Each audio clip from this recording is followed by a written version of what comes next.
So ఇదైతే జెప్టోలో మా ఆయన ఆర్డర్ పెట్టాడు ఇడ్లీ పాత్ర అనమాట. ఎంత చిన్నగా ఉంది కదా. నేనైతే ఇడ్లీలు తిన్నాము ఇంట్లోనే అనుకున్నా. సో మొత్తం చేశాక ఇడ్లీ వేయడానికి ఇవి లేవన్నమాట.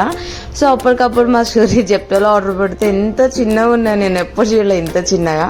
సో ఫైనల్గా అయితే పిండి భలే ఉబ్బింది, నాకు భలే నచ్చింది అనమాట. సో నేను ఓన్గా ఇప్పుడే ఫస్ట్ టైం చేస్తున్నాను. సో ఈ చిన్న చిన్న ఇడ్లీ పాత్రలో వేయడం నాకు భలే అనిపించింది. ఇడ్లీలు కూడా బాగా వచ్చాయి. సో నాకు భలే అనిపించింది అనమాట. ఇదిగో ఇలా కొంచెం కొంచెంగా చిన్న చిన్నగా ఎంతసేపు అవుతుందో ఏంటో అనుకున్నా నేను. బట్ చాలా టైం తొందరగా అయిపోయింది. బట్ ఇలా రైస్ కుక్కర్లోనే పెట్టేశాను అనమాట. సో వేరే ఏమీ లేవు. ఓకే పర్లేదు, ఇలా అయితే పెట్టాను ఎలా అవుతుంది ఏంటి అనేసి. సో ట్రై చేశాను, బాగా వచ్చాయి. నేనైతే చాలా ఇడ్లీలు తిన్నాను, సూరికి కూడా పెట్టాను. సో మీరు కూడా సడన్గా ఇలా ప్లాన్ చేసుకుంటే జెప్టోలో ట్రై చేయండి, బెటర్గా వస్తున్నాయి డీల్స్ కూడా జెప్టోలో. అయిపోయింది, ఫైనల్గా అయితే తీసాను, బాగా వచ్చింది. నేనైతే ఇన్ని తినేసాను.